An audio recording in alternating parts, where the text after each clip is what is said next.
Story to tell you today. This one's about a murder in which the victim trapped the killer. Do you want to hear it?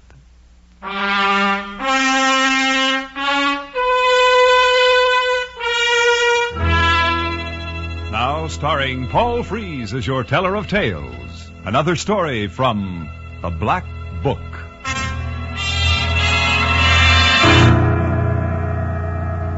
Yes. From the world's most fabulous collection of strange and unusual stories, The Black Book, I've selected a story by Dorothy Horton. She calls it My Favorite Corpse.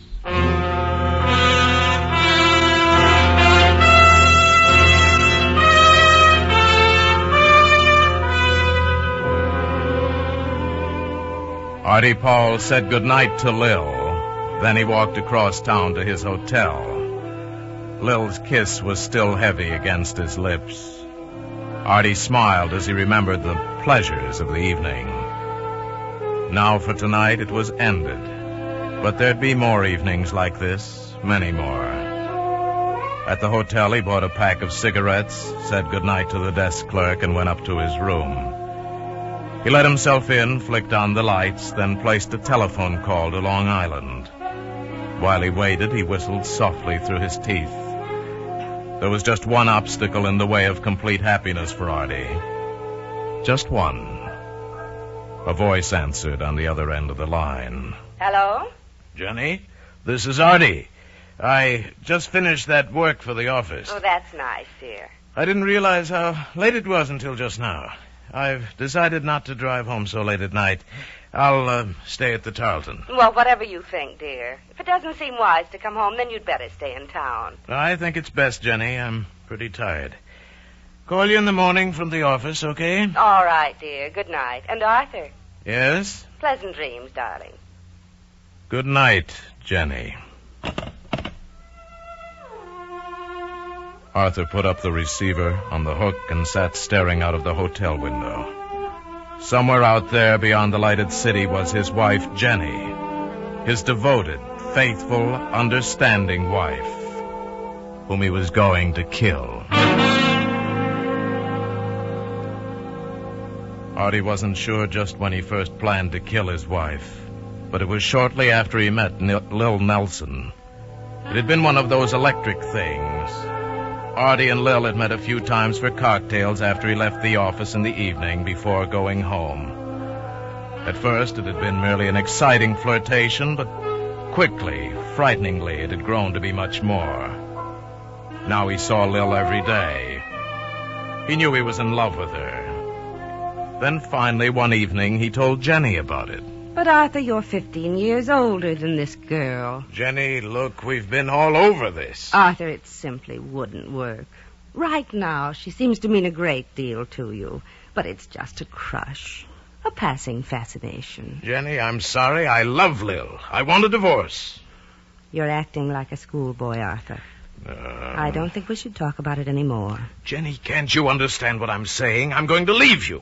Now, Arthur, we've been through this before. I won't let you make a fool of yourself over that blonde. Jenny, you're making a mistake. Arthur, you need me. This girl wouldn't be good for you. You don't really love her. It's just animal attraction. It'll pass. In a little while, we can look back on this and laugh. I'm right. You wait and see. Arthur, are you listening? I won't let you have a divorce, Arthur. That's final. I know what's best for both of us. Arthur, are you listening to me? Artie was listening. Listening to all the things he knew Jenny would say. All the platitudes, the truisms, the trite sayings that Jenny understood so well. Oh, Jenny loved him all right. But with a cloying, maternal love. Nothing like the consuming, flaming desire that was Lil's. If there was any particular moment that Jenny sealed her fate, it was then. Half an hour after she went to bed, Artie left his house and drove back toward the city. And Lil. You're really going to do it, Artie? Yes, I've got it all planned. There won't be any mistakes. Pour me another drink, baby. Sure. Huh. Funny, she never calls me baby. Always Arthur, like I was a little boy. You're not a little boy to me. Not at all. Will it be dangerous? No. When, baby? It'll take time. 2, maybe 3 months. But I've got it planned. Then you won't be stuck in this second-floor walk-up. You'll live where you want. Near you's good enough for me. We'll travel, have fun. Florida, Bermuda. You and me, Lil. Soon? Soon.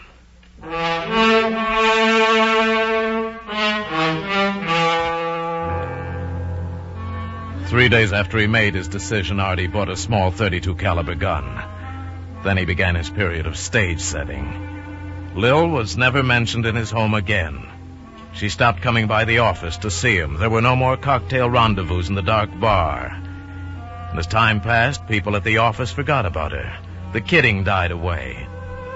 At bridge parties, his friends remarked on how nice it was to see a couple so much in love as Jenny and Arthur. They were getting along wonderfully. In the months that followed, Artie sat through countless dull plays and movies holding Jenny's hand. And all the while he ached to be with Lil. Artie wasn't certain that Jenny was fooled by all this sudden affection, but he knew their friends were. And then after what seemed eternity, the night came. And Artie was glad. It was to be a Wednesday night, the night that Jenny went to a reading club. She'd be home around 10 o'clock. Artie went to work setting up his alibi. He phoned Jenny, then let it be known around the office he'd have to work late, might even stay in town. He ate dinner, then with his briefcase under his arm, sat down in the lobby of the Tarleton, in full sight of the night clerk. It was 8:15. Artie acted his part to perfection. By 8:30, he was nodding. At 5 minutes of 9, he raised his head, blinked, and looked around. Getting up, he walked to the night clerk. Oh, well, that's one for the books. Fell asleep right there in the lobby. Look, I'm going up to my room. Nothing short of an atom bomb could get me out of bed tonight. And the night clerk laughed with him. Artie went up to his room, waited 15 minutes, turned out the lights, and quietly, carefully climbed out the window onto the fire escape. 3 minutes later, he was in his car. 40 minutes later, he was climbing in the library window of his own home. He looked at his watch. 10 o'clock. That was good. Jenny'd be home any minute. He moved quickly to the hallway by the front door and slid into the hall closet, pressing himself back into the darkness. Jenny was such a creature of habit, he knew exactly what she'd do. After she came in, she'd lock the front door, put the key on the hall table, take off her coat, and hang it in the closet. Artie stood in the darkness, his hand wet around the butt of the gun he held. The complete lack of any sound was terrifying. But any minute now, it would... The door. She was home. His ears strained, listening. Stale air of the closet made him dizzy. Then a sound he hadn't expected. What was the fool crying about? Now she was walking, just walking back and forth, and crying softly to herself. Then the crying stopped. She was right outside the closet now. He pressed farther back. Another door was opening, and a knife blade of light sliced into the closet. The coat slithered off a hanger onto the floor. Jenny bent down to pick it up. And her eyes found his shoes, his legs, traveled up to his face. In a rasping cry, her eyes wide, Artie lunged. Arthur! I've got to tell you something. I've got... Artie dragged her into the smothering closeness of the hanging coats and pulled the trigger.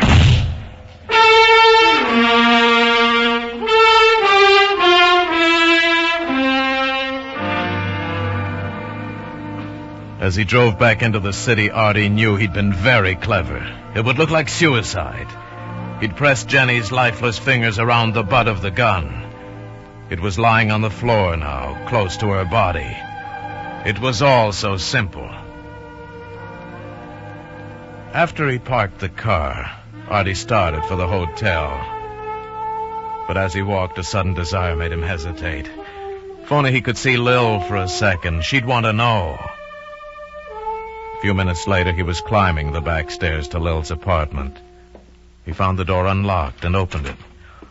Lil? Lil, it's Artie. Where are you, honey? There was no answer. He stepped into the living room, and suddenly something burst inside his head. Lil was lying on the floor, doll-like, grotesque. The blue robe he'd given her was stained with blood. A gun lay beside her. Artie, help me. Lil, baby. Oh, it hurts, Artie. Make it stop hurting. Lil, what happened? She shot me. She? Who? She came in, said she wanted to talk, but shot me. Lil, I'll call a doctor. Said she knew. For months she knew about me. Baby, please don't try to talk. When she shot me, your wife laughed. Artie. Oh, Artie. Lil.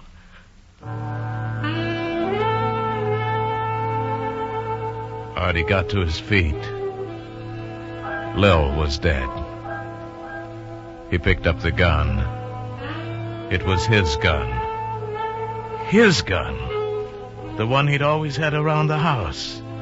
The one he had registered in his name. Now, too late, he remembered he hadn't seen it for several days. Of course. Jenny had taken it when she planned a murder of her own. Jenny had fooled both of them. And Artie stood there for a moment, looking down at Lil. Tears filled his eyes and spilled over. After a moment, he walked to the phone and slowly picked up the receiver.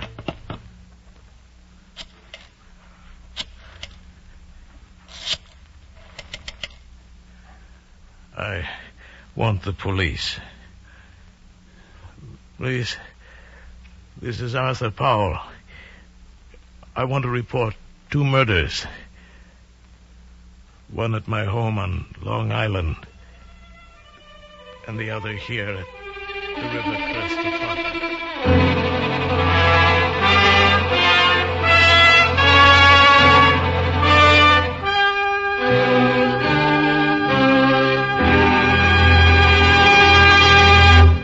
The Black Book stars Paul Frees as your teller of tales, assisted today by the noted Hollywood actress Virginia Gregg. Dorothy Horton's suspense magazine story, My Favorite Corpse, was adapted and directed by Norman MacDonald. The special music is composed and conducted by Leith Stevens.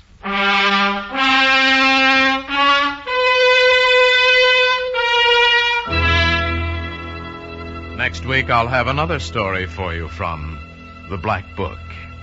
It's most unusual, and it's called The Vagabond Murder.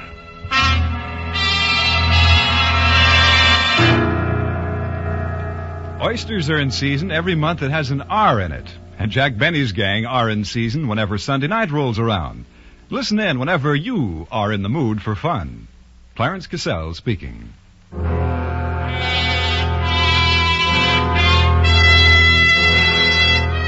Remember, the comedy treat that can't be beat is Jack Benny Time, Sunday nights on the CBS Radio Network.